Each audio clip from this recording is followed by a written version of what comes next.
Jhansi serial episode 164 29th July 2025 ఏం జరిగిందో చూద్దాం. ప్రియాంక వాళ్ళ పేరెంట్స్తో ఇలా అంటుంది, నేను నా బర్త్డే రోజు తనకి ప్రపోజ్ చేద్దాం అనుకుంటున్నాను అని అంటే వాళ్ళ పేరెంట్స్ అంటే నీ బర్త్డేకి మమ్మల్ని ఉండొద్దు అని అంటావా అంటే అవును ప్లీజ్ అర్థం చేసుకోండి, మీ అందరూ ఎంత ఎక్స్పెక్టేషన్స్ పెట్టుకున్నారో నాకు తెలుసు, కానీ ఈ ఒక్కసారికి అవన్నీ పక్కన పెట్టండి అని అంటుంది. అది కాదు ప్రియాంక అని వాళ్ళ అమ్మ అంటే అమ్మ ప్లీజ్ అర్థం చేసుకో అని అంటుంది ప్రియాంక. అప్పుడు వాళ్ళ నాన్న ప్రియాంక వాళ్ళ నాన్న అసలు అతను వస్తాడంటావా, మమ్మల్ని రావద్దు అని అంటున్నావు, అతను వస్తాడంటావా అని అడుగుతాడు ప్రియాంకని.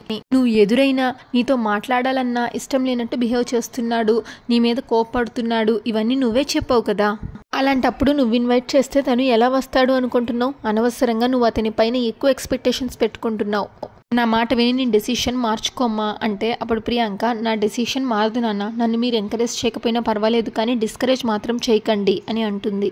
వాళ్ళ నాన్న అదేం లేదమ్మా, నువ్వు హోప్స్ పెట్టుకుంటున్నావు కదా, ఒకవేళ తను రాకపోతే నువ్వు డల్ అయిపోతావని చెప్తున్నా అంతే అని అంటే అదేం లేదు నాన్న, ఈసారి ఆయన తప్పకుండా వస్తారు అని అంటుంది ప్రియాంక. అదేం లేదు నాన్న, నేను ఆయన తప్పకుండా వస్తారు, నేను ప్రపోజ్ చేస్తాను, నా లవ్ యాక్సెప్ట్ చేస్తారు, ఈ పుట్టినరోజు నా లైఫ్లో ఒక మెమరబుల్ డేగా మిగిలిపోతుంది, నన్ను నమ్మండి నాన్న అని అంటే చేసేదేం లేక సరే అమ్మా అంటాడు వాళ్ళ నాన్న.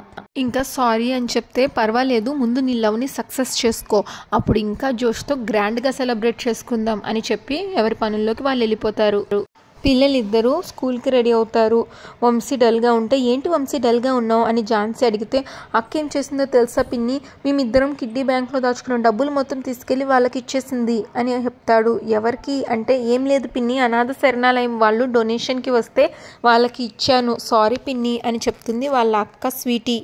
ఝాన్సీ ఇందులో సారీ చెప్పడానికి ఏముందమ్మా, నువ్వు చాలా మంచి పని చేస్తావు, ఎప్పుడు అలాంటి వాళ్ళకి సహాయం చేయాలి అని ఝాన్సీ చెప్తే కానీ వంశీ ఏమో తన డబ్బులు తనకి ఇచ్చేయని అంటున్నాడు అని చెప్తుంది స్వీటీ. ఝాన్సీ వంశీ అక్కని డబ్బులు అడిగావా అంటే అవును పిన్ని, తన డబ్బులు తన ఇష్టం, కానీ నా డబ్బులు ఎందుకు ఇచ్చింది అని అడిగితే ఝాన్సీ లేదు నాన్న, అక్క చాలా మంచి పని చేసింది కదా, నువ్వుని అక్కని అలా డబ్బులు అడగకూడదు, ఇంకా సహాయం చేయాలి అలాంటి వాళ్ళకి అని చెప్తుంది ఝాన్సీ. సహాయం ఎందుకు చేయాలి పిన్ని అని వంశీ అడిగితే మనం ఎదుటి వాళ్ళకి సహాయం చేస్తే మనకెప్పుడు మంచి జరుగుతుంది, ఓకేనా అని చెప్తుంది ఝాన్సీ. వంశీ అవును పిన్ని, అక్క మన ఇంటికి ఎలా వచ్చింది అని అడిగితే ఝాన్సీ వంశీ నేను నీకు ఇంతకు ముందే చెప్పాను కదా అంటే మర్చిపోయాను పిన్ని అని అంటాడు వంశీ. సరే మళ్ళీ చెప్తాను విను, ఒకరోజు నేను స్కూల్ నుంచి వస్తున్నప్పుడు కుప్ప తొట్టి దగ్గర ఒక పసిపాప ఏడుపు వినిపించింది, పాప వాళ్ళ మనుషులు ఎవరైనా ఉన్నారేమో అని నేను చుట్టుపక్కల చూశాను, ఎవరు కనిపించకపోయేసరికి పాపని తీసుకొని ఇంటికి వెళ్ళిపోయాను అని అంటే మరి మమ్మీ డాడీ ఏమీ అనలేదా అని అడుగుతాడు వంశీ. ఝాన్సీ అనలేదు, నేను మీ మమ్మీ డాడీతో చెప్పాను ఈ పాపకి ఎవరూ లేరు నేనే పెంచుకుంటాను అని, కానీ మమ్మీ డాడీ నువ్వు పెంచుకోకూడదు, నువ్వు ఇంకా మేజర్వి కాలేదు అని చెప్పి స్వీటీని వాళ్ళే దత్తత తీసుకున్నారు. వంశీ అవునా పిన్ని అక్క అలా వచ్చిందా అంటే స్వీటీ అవును వంశీ, నేను అలా వచ్చినా కూడా మమ్మీ డాడీ ఎప్పుడు నన్ను అనాథ పిల్లలాగా చూడలేదు, తమ సొంత కూతురులాగానే పెంచుకున్నారు, మమ్మీ డాడీ పైకి వెళ్ళిపోయాక ఝాన్సీ పిన్నే నాకు అమ్మ నాన్న అన్ని తానే చూసుకుంటుంది. గౌతమ్ హాల్లో వాల్ని పట్టుకొని అలా నుంచొని వాడు అప్పుడు వాళ్ళ చంద్రమోహన్ వచ్చి అరే గౌతమ్ నీ లవ్ సక్సెస్ అయినందుకు నాకు పార్టీ ఇవ్వాల్సిందే అంటే అప్పుడు గౌతమ్ వాళ్ళ బాబాయ్ని పట్టుకొని ఏడుస్తాడు, బాబాయ్ అని ఏడుస్తాడు. చంద్రమోహన్ ఏమైందిరా, రాత్రి నీ లవ్ ప్రపోజ్ చేయలేదా, ఎక్స్ప్రెస్ చేయలేదా అని అడిగితే లేదు బాబాయ్ నేను అసలు ప్రపోజ్ చేయలేదు, తను నాకు అవకాశమే ఇవ్వలేదు, నన్ను తనతో మాట్లాడొద్దు అని అంటుంది బాబాయ్, నేను మిమ్మల్ని మాయ చేస్తున్నానండి, నా మాయలో మీరు పడిపోకండి, మీరు పొరపాటు పడుతున్నారు, మన మధ్య ఏ బంధము బంధుత్వము లేదు అంటూ ఏడుస్తుంది ఝాన్సీ. బాబాయ్ అదంతా విని నా మైండ్ పనిచేయట్లేదు అంటాడు గౌతమ్ చంద్రమోహన్తో. నాకు భయమేస్తుంది బాబాయ్, ఝాన్సీ నాకు దూరం అయిపోయిద్దేమో అని, నా లైఫ్లో ఝాన్సీ లేకపోతే నేను తట్టుకోలేను బాబాయ్, నిజం చెప్పాలంటే బతకలేను అంటాడు గౌతమ్. ఇప్పుడు ఏమైందని అని చంద్రమోహన్ అంటే తను వేరు నేను వేరు అని చెప్పింది బాబాయ్, అనవసరంగా ఏవేవో ఊహించుకోవద్దు అని చెప్పింది. ఒరే తనేదో అనిందనుకో, నువ్వు ఇంకా నీ లవ్ ప్రపోజ్ చేయలేదు కదా అని చంద్రమోహన్ అంటాడు. చంద్రమోహన్ ఒరే ఝాన్సీ అలా మాట్లాడడానికి కారణం మీ తాతయ్య సోమేశ్వరరావే, తను నిన్ను రెండు మాటలు అన్నందుకే నువ్వు అంతలా బాధపడుతున్నావు, మరి నాన్న అన్న మాటలకి ఝాన్సీ ఎంతలాగా ఫీల్ అయి ఉంటుంది నువ్వే ఆలోచించు, ఒకవేళ అందుకే తను అలాగా బిహేవ్ చేసి ఉంటుంది. అరే గౌతమ్ ప్రేమలు ఇవన్నీ కామన్ రా, మనమే ధైర్యంగా అడుగు ముందుకు వేస్తూ వాళ్ళలో ధైర్యాన్ని నింపి మన ప్రేమని సక్సెస్ చేసుకోవాలి. ఒరేయ్, నువ్వు ప్రేమ మత్తులో పడి ఇంట్లో జరుగుతున్న సంఘటనలు మర్చిపోతున్నావు అనుకుంటా. వాళ్ళ అక్క వల్లే అన్నయ్య దూరం అయ్యాడు అని అందరూ అంటుంటే ఇంకా తను ఎలా ఓపెన్ అవుతుందిరా? ఝాన్సీ ఇంటి మేలు కోసం ఎన్నో చేసిందిరా. మన వాళ్ళు అవేవి అర్థం చేసుకోకుండా తను ఇంకా అవమానిస్తూనే ఉన్నారు. ఏది ఏమైనా సరే నువ్వు మాత్రం ఝాన్సీని వదులుకోకురా. నీ లైఫ్ని నువ్వు ఝాన్సీతోటే పంచుకోవాలిరా. అది జరగాలంటే నువ్వు ఇలా ఉండకూడదు, ఎప్పటిలానే యాక్టివ్గా ఉండాలిరా. అప్పుడే ఝాన్సీ నీ ప్రేమని ఏదో ఒక రోజు యాక్సెప్ట్ చేస్తుందిరా అని చెప్తాడు చంద్రమోహన్. నువ్వు ఇలా నెగిటివ్ వైబ్లో ఉండకురా, పాజిటివ్ వైబ్స్ తోటే ఉండు, అంతా మంచి జరుగుతుంది, నువ్వేం వర్రీ కాకు అని చెప్పి చంద్రమోహన్ అక్కడి నుంచి వెళ్ళిపోతాడు. ఇంకా పని మనిషి ఝాన్సీకి కాఫీ తీసుకెళ్ళిస్తుంది. మేడం కాఫీ తీసుకోండి అని అంటే ఝాన్సీ, నాకు కాఫీ ఎందుకు తీసుకొచ్చావు, నేనేం చెప్పలేదు కదా అంటుంది ఝాన్సీ.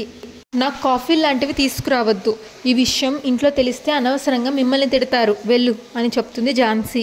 ఆ పని ఆవిడ వెళ్ళదు. ఇంకా ఇక్కడే ఉన్నారేంటి, వెళ్ళండి అని ఝాన్సీ అంటే, మీతో ఒక పని ఉంది మేడం అని అంటే ఏంటది అని ఝాన్సీ అడిగితే వాళ్ళ అమ్మాయి స్వాతిని పిలిపిస్తుంది. దీని పేరు స్వాతి, తిను మా అమ్మాయి మేడం, ఒక పోకిరోడు దీన్ని ప్రేమ పెళ్ళి అని ఏడిపిస్తున్నాడంట. అప్పుడు ఝాన్సీ, ఎవడతను, అతను నీకు ఎలా పరిచయం అని అడిగితే నా క్లాస్మేట్ మేడం అని చెప్తుంది స్వాతి. మీ అమ్మ ఉందని భయపడకు, నిజం చెప్పు, తనంటే నీకు ఇష్టమా అంటే లేదు మేడం, నేను బాగా చదువుకొని మా అమ్మని బాగా చూసుకోవాలని ఉంది నాకు అని చెప్తుంది స్వాతి. అని వాడు నన్ను టార్చర్ చేస్తున్నాడు మేడం అంటే ఎప్పటి నుంచి అలా చేస్తున్నాడు అని అడిగితే నేను 10th క్లాస్లో ఉన్నప్పటి నుంచే ప్రేమిస్తున్నాను, లేకపోతే చచ్చిపోతాను అని వెంటపడేవాడు.